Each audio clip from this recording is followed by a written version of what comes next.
Hey guys, it's that one Toon player here, bringing you guys a new video. It's a little bit different this time because, as you can see, it's me. Basically, I figured if I filmed myself and you guys knew what I would look like, we would have a bit more of a connection instead of hearing this weird voice just doing deck profiles. Right, so here I am. Today I wanted to tell you guys a story about my Yu-Gi-Oh experience and how I played it when it first came out, and how did I get back into it, and how did I get to where I am today. Cool. So, first off, when Yu-Gi-Oh! First came out, I had no idea how to play the game. It was really confusing to me. None of my friends knew how to play the game, so we were all just doing like random crap. So we basically summoned Skull with no tributes, Gaia, the Fierce Knight, all these cards. We even We even summoned the ritual cards. I remember my favorite ritual card back then was Crab Turtle. I think that's what it was called. It was strong, I guess, but yeah, none of my friends knew how to play. I didn't know how to play. So basically, as the game progressed, I just stopped playing because, like, okay, a lot of stuff is kind of broken because I thought everything was broken because none of us knew how to play. So you just get these high-level monsters out as soon as you draw them.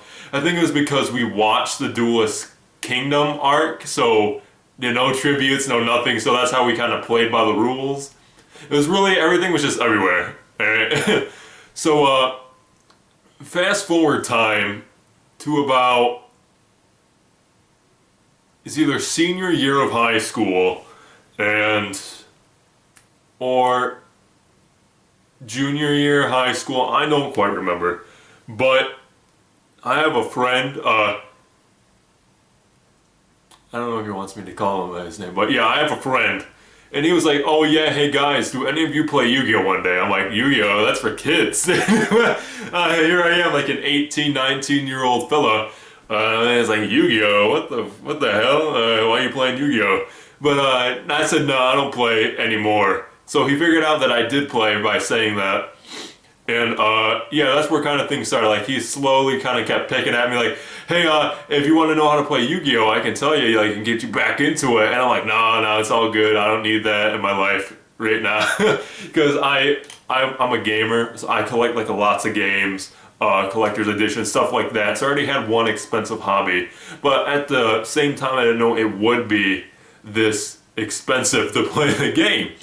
But basically, he got chipping away, and I'm like, alright, I got some cards back at my grandpa's house. I'll grab those, and we can duel. So my deck consisted of a lot of random type monsters, no synergy whatsoever. Yeah, you had Karibo, Summon Skull, Stack Magician, Dark Hole. I don't even think I had a Regeki at all. Dust Tornado, all these crappy cards. And he beat me every single time.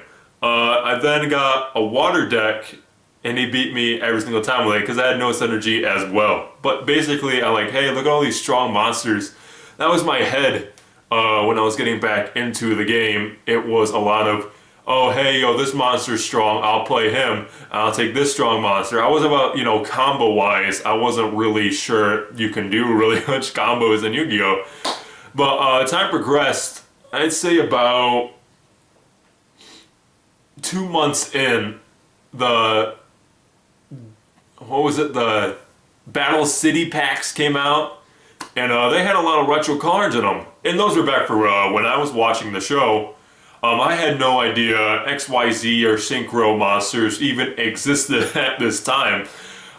So I opened the packs, and I saw Toon cards. I'm like, what the hell? They actually made Toon cards. That's really cool, because when I was playing the game when it first came out, I had no idea, hey, you can just buy a Pegasus starter pack.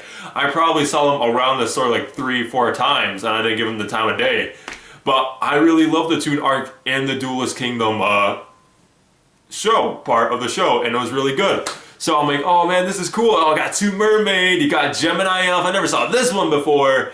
You got Summon Skull, Blue Eyes, and you got your regular crappy Toon World where you can't play toons. So basically, that's where that one Toon Player origin started. So I made the deck and went through a lot of changes. Oh man, back then, my Toon deck was terrible. It's not just because you don't have Toon Kingdom, but there's like still no synergy between the cards I was putting in. I had no idea how to run this deck, so my friend kept beating me constantly. And but slowly, like another 2 months later, I started somewhat beating him once in a while. Like, he still wiped the floor with me, but maybe like out of 5 games where he wins like 4, I win like 1. So that's how that was. And then one day, my friend gave me the Ojama Black card, and I was like, look at this card, it's weak, it has 0 attack, 1,000 defense, it doesn't have any effect. I don't understand why you're giving me, like, it was a joke at first. But soon, down the road, I realized that it doesn't matter the strength of the card that matters. It matters about how you use the card in general. And that's why I also made an Ojama deck down the road, because I saw, hey, this deck isn't filled with strong monsters, but it can still do stuff, and I want to show people that Ojamas are capable of doing things like these other decks that are going around. So that's why I made my Ojama deck. Down the road, so yeah, time passed, and then all of a sudden, Toon Kingdom came out. This is when I only had my Toon deck to play with, and I think I was making the Ojama deck by then. I'm not quite sure, but I still know my Toon deck I always had, and I always played that the most. So Toon Kingdom got announced in that one pack, the Dragon something. I don't remember. I'm not good with pack names because I don't really open that many packs. I just buy my cards off eBay to get the sure thing. Like, I open a pack. Opening packs are fun, but in a way I'm like, alright, I didn't get the card I wanted, but the money I spent on this pack, I could have just bought the cards. I understand, like, there's some expensive cards like Desires, Lawn Mowing Next Door, all that stuff you can pull from a pack, so you can save like a crap ton of money. So let's say you pay $4 for a pack. Grass is Always Greener is $25 on eBay, and you pull it out of that $4 pack. That's a good thing. I understand people doing that, but it's just not my kind of thing. What was I talking about? Fudge. Alright, yeah, Toon Kingdom, all these Toon cards came out, and I was like, wow, this is really cool. So I told my friend about Toon Kingdom, and he was like, oh, Toon Kingdom? That card's not gonna help Toon. What? I don't understand. You have to banish 3 cards? Oh my gosh, and you have to constantly keep banishing. That was his mindset. But my mindset was, alright, you can't target them or destroy them by card effects. And you can't be destroyed by battle if you keep banishing cards. That's what Toons basically needed.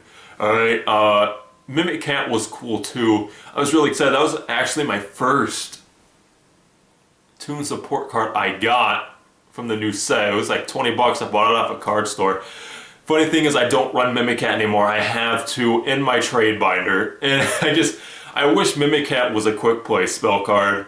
Just for the fact, so let's say they use like a Solemn Warning or something. Or it says something on their turn, they use it, then I can just like activate it on their turn, take the trap, so I can use the trap card my turn. So I just think it would be a lot better. But yeah, I pulled two Kingdoms out of the first few packs I got actually of that set. I was like, damn boy, I just got 2 Toon Kingdoms. These cards are like 20 bucks a piece. So, for the longest time, I had to use like a proxy for a third one. I just, I put a random card in the sleeve and I just wrote with a post-it sticky note on the card, Toon Kingdom. And I used that for like 3 months. So 2 Toon Kingdoms and 1 proxy. And then I ended up buying the 3rd Toon Kingdom on eBay. I'm like, I don't even care. Here, I'll just buy it. So yeah, my Toon Kingdom my Toon deck started to slowly get better and better, and my skill as a duelist started getting better and better. I never saw myself as going competitive, but down the road, I understood a lot more than I did. That's the point of practicing a lot. So my partner, not like, that sounded weird, I'm not gay. My friend said that we kept dueling, and then I started beating him more and more. And I just kept starting to beat him. He still beat me. He got a Madolche deck, actually, which rivaled my Toon deck. That's his main deck, by the way, his Madolches, and I run Toon, that's mine. So that's what we're both known for. Down the road, yeah, that was very hard to beat. Really crazy. It doesn't target the queen, whatever her effect is. It doesn't target, and I'm like, well, okay, I mean, that's crazy. But yeah, so down the road I got a lot better, a lot easier things to do. More packs came out, and I made my Ojamas, and I made Harpies, I made all these. It's just beautiful, because I tell my friend now, I'm like, look how far we both grown. I have like 6, 12. I have like 22 decks right now. Season 3 of my deck profiles will be coming soon, and there's just a few more cards for a few decks I gotta get. But yeah, I run 22 decks now. He runs like 3, 4. But yeah, we just come so far. The different cards we put in our decks, the different strategies. I lost like a lot of tournaments. I played Ojamas actually about a year ago at a tournament, and everyone gathered around legitimately. They were like, Ojamas at a tournament? What? I'm like, I don't see the big deal. All right. I ended up almost beating a Cosmo player. I won one, but he won the other 2. That sucked. But yeah, basically, I've grown as a duelist. I've come to appreciate the weaker cards and other archetypes sometimes people overlook because they can't compete with the meta. And I find that this game is a great hobby and has made me even closer with my friend. Hell, I buy him cards for his decks too. But yeah, I came a long way since then, and I appreciate all you guys that leave feedback on my deck profiles. Like the Harpy one, I will be sure to update that. I've actually got a working deck that on DevPro that I will be putting together. Their new support card's beautiful, by the way. But yeah, everything's gonna be cool. I know I'm saying a lot, and I'm trying not to. When I see the other one, oh my gosh. But yeah, but though that's like my Yu-Gi-Oh story. I went from nothing to a little bit more than nothing to something, and now between all of our friends, I'm ranked the top because I won the most. My friends the second, and then everyone else just falls down after that. But it's nice to you know, Yu-Gi-Oh! I love the community, I love the cards. Even though the ban screwed me over, I'm looking at you, Maxi, dropping the 1 and Vanity's going just goodbye. I was like, alright, I mean, I just bought like 2 Vanities, but you know, it's all good, right? You know, we're all having fun here. But yeah, I love the community, and I want to be attached to you guys. I will be, you know, views don't really matter to me. I was shocked that my Ojama, my Gimmick Puppet, and my Harpies deck got the views that they did. And I'm glad that all of you really like my Toon deck. You all really seem to approve the cards. I actually updated a little bit since then. So yeah. But yeah, I hope you all subscribe and stay for the journey of me even becoming better and even more competitive. And I will be sure to bring you more deck profiles. I make decks basically as a hobby, like, oh hey, this deck's fun, I'll make that. Then I just buy the cards and I make a deck profile. Well, yeah. Thank you all for subscribing and watching this video. This is that one Toon player connecting to the power of the internet. Thank you guys. And remember to keep it groovy. I'm gonna go get a pizza. Peace.